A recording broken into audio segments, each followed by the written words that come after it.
Superhero games are single-handedly one of the best things to ever exist. The idea to not just experience your favorite superheroes on the big screen or through animated projects, but to also play them and experience them firsthand is what makes games so special. And over the years, we have had plenty of entries, which set the bar and many which left more to be desired. It's undeniable that superhero games will always be a special thing to experience, both as a fan of superheroes and as a gamer. So remember when I said that many superhero games leave more to be desired? Well, yeah.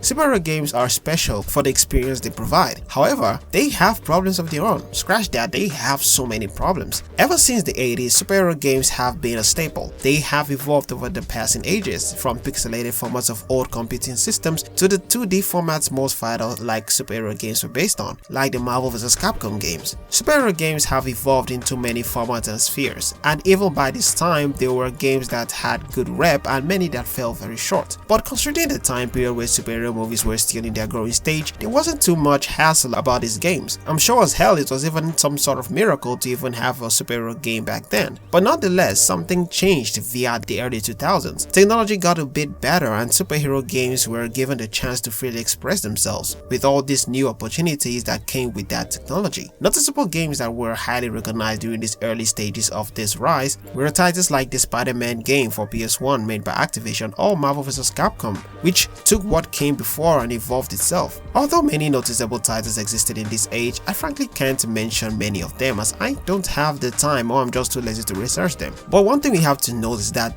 this was the age superhero games problems started, and it's something I like to call the money milking system. See, the early 2000s didn't only see growth in technology or in video games. Do you know what else was doing well at this time? Superhero movies. You had recognizable titles like Sam Raimi's Spider-Man, the X-Men movies, Wolverine, Blade, and even the Nolan's Dark Knight. Seeing the rise of superhero movies, the strategy that came during this period was the money-milking strategy. A strategy where big studios, especially Marvel and DC, I mean, duh, it's obvious, would pay gaming studios to create games with certain IPs related to their movies, which sounds like a good idea on paper. I'm sure most kids back then were thrilled because it gave them the chance to not just visually experience the movies but also be able to physically engage in them through gaming. But for Marvel and DC, they saw nothing more than the easy money they could make out of this, a strategy to give them all the money they need from any movie they make. From a business standpoint, that's actually a pretty good idea, but when everything is genuinely business, that can come at the expense of sincerity. This strategy led to very underwhelming games that frankly didn't stand the test of time and should have never existed in the first place, as most of them were straight up abominations. This strategy led to developers being given very limited time to work on games, which resulted in poor stories and absolutely annoying and devastating gameplay experiences, because developers were forced to meet deadlines to easily ride the wave of the superhero movie it was based on to bring in that extra money, and it worked for the time. This became the norm. Although DC and Marvel are the main culprits, my main focus is on Marvel because they were the ones that started it first and they got the most out of it. Marvel has been in the gaming biz since the 80s and sure as hell wouldn't stop in the age where it was more profitable. Marvel was releasing anything at that time, whether it was the Spider-Man games, the X-Men games, the Iron Man games, even Hulk got a game, freaking Blade had a game for some reason. Now don't get me wrong, Marvel had some hits with this era, especially due to their deal with Activision, you know, the guys who made Call of Duty. They handled the IP of superhero games, shall I say, at least fairly well. Games like the Raimi Spider-Man 2 were highly praised for its incredible swinging mechanics and story, even though it was just following the story slightly. X-Men Origins Wolverine was another standout game, a game that adapted the movie but somehow was better than the movie it was adapting. But that in itself is a major feat in my own opinion. Marvel Ultimate Alliance saw the team up of Marvel heroes to kick Dr. Doom's ass. Even Spider-Man Shattered Dimensions gave us an extremely unique angle for a Spider-Man game. But despite all these hits, also came many misses, and there were a lot. Now whether they are misses is entirely up to you, but in my opinion and genuine research of them, most of them were. Games like the Amazing Spider-Man games, Spider-Man 3, Captain America, Iron Man games, the Deadpool game, Thor game, even Hulk game, and many more. But this is not to say these games were unplayable or borderline bad. No, there are plenty to enjoy in them, and many would say most of them were all-round good games, and I wouldn't get mad. Help! Please! Someone! I'm going to die! Probably. But on a serious note, I do like most of these games. I will always say that the Deadpool game is one of the most entertaining and hilarious Marvel games to ever exist, because although the gameplay was clunky and a little bit repetitive, the story and the humor in this game was a standout, and I've not seen any game come close to it.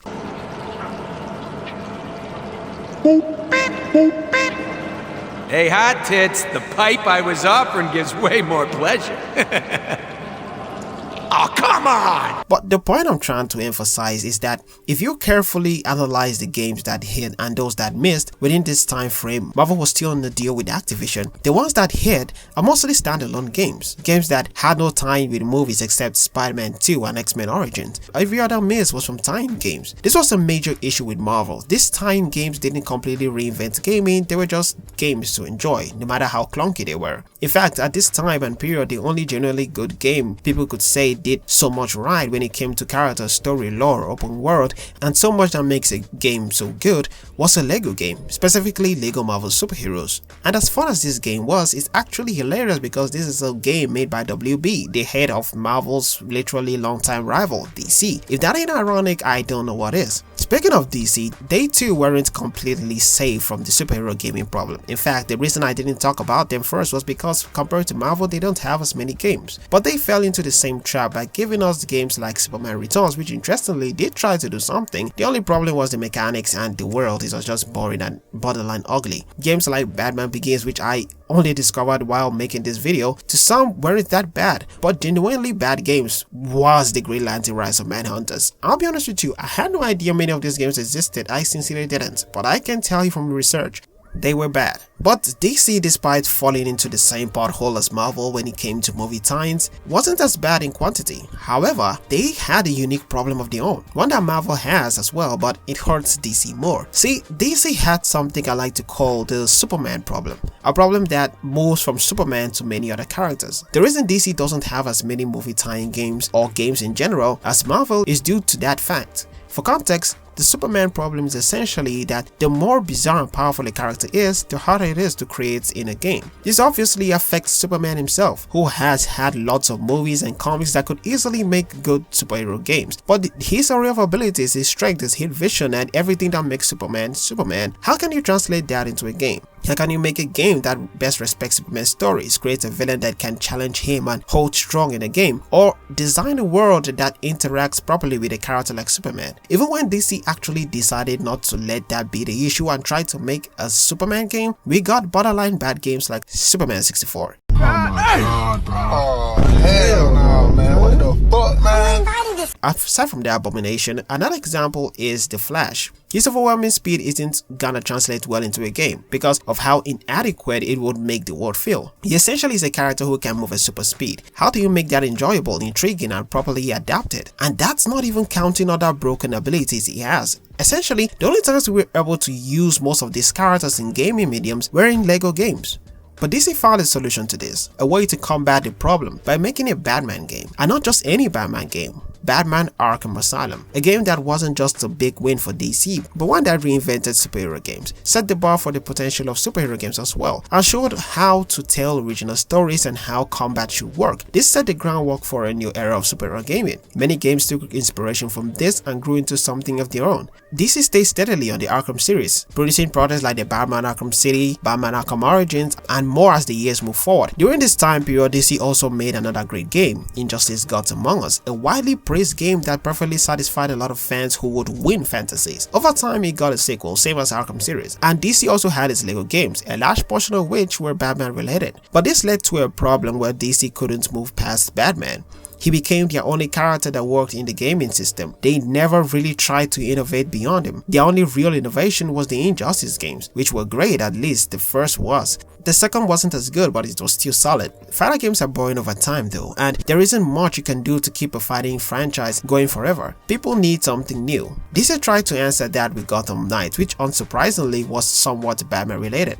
a game many would consider a good idea but poorly executed. The combat system, the huge yet empty open world, and the story didn't leave much to be desired. But DC said, nah, we need something else, and tried to make it seem different while still putting Spider-Man somewhere in the orbit. And yeah, I'm talking about Suicide Squad: Kill the Justice League, a franchise that should have been dead and gone a long time ago. The game was a complete mess, repetitive gameplay, a boring story, and microtransaction that sucked the enjoyment out of it. Everything that could kill a game killed this game. DC's problem was clear. They couldn't really innovate. They couldn't push their characters into the gaming sphere. This also culminated with their poor movie receptions. And as Marvel kept experimenting and learning from their failures, DC got trapped in their own loopholes, too afraid to reinvent, too safe to take risks. But see, something shifted in the gaming world.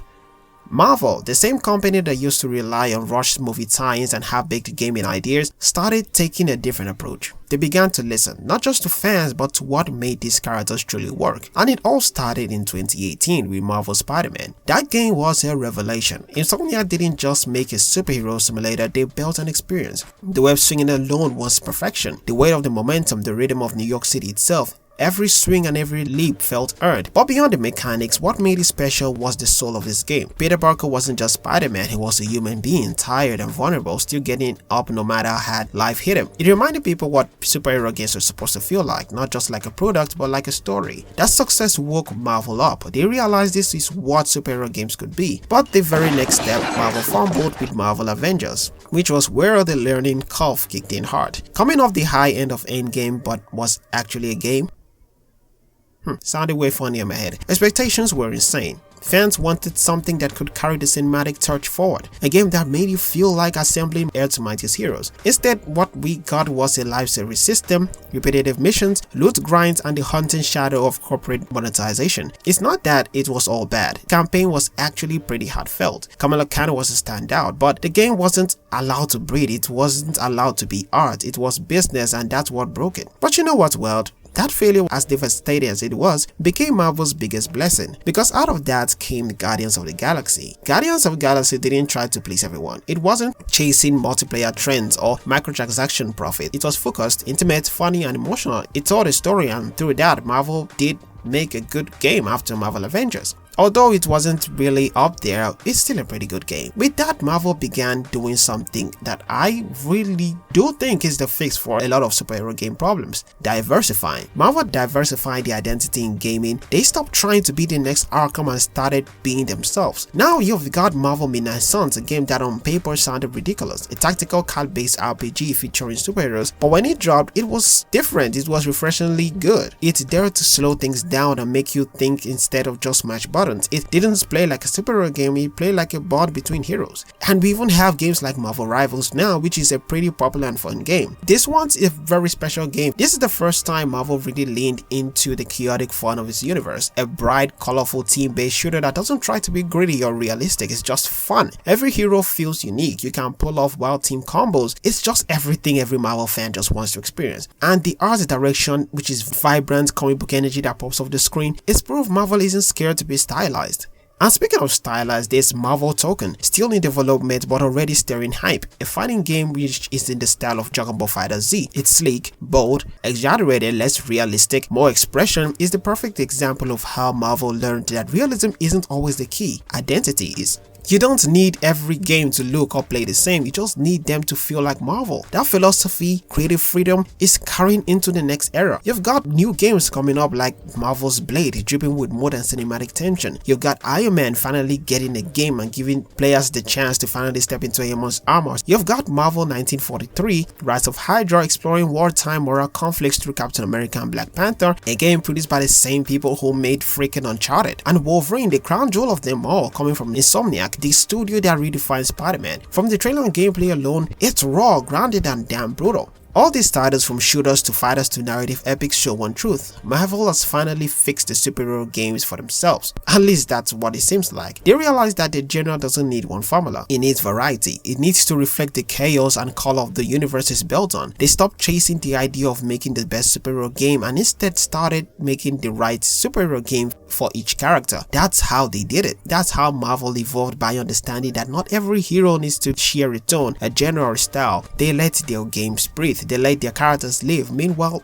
DC is still kind of struggling with the same creative loop. They have built worlds that are a bit one man, which is Batman, and until they learn to, detach themselves from that and be more expository, be more innovative, they might still get stuck where they are. But Marvel has built a universe where everyone matters and they can give any character the kind of game they deserve. And that, for me, is the difference. That is the fix in my own opinion. But hey, that's just my take on it. Maybe you think DC still holds the crown, or maybe Marvel's just getting started. Either way, I want to hear what you think. Do you think Marvel has really cracked the superhero game code, or do you think it's just another phase before the next big flop? Drop your thoughts in the comments. And if you loved this video or took anything from it, feel free to drop a like and subscribe so you don't miss any future uploads or just to help grow the channel. But until next time, I'm out.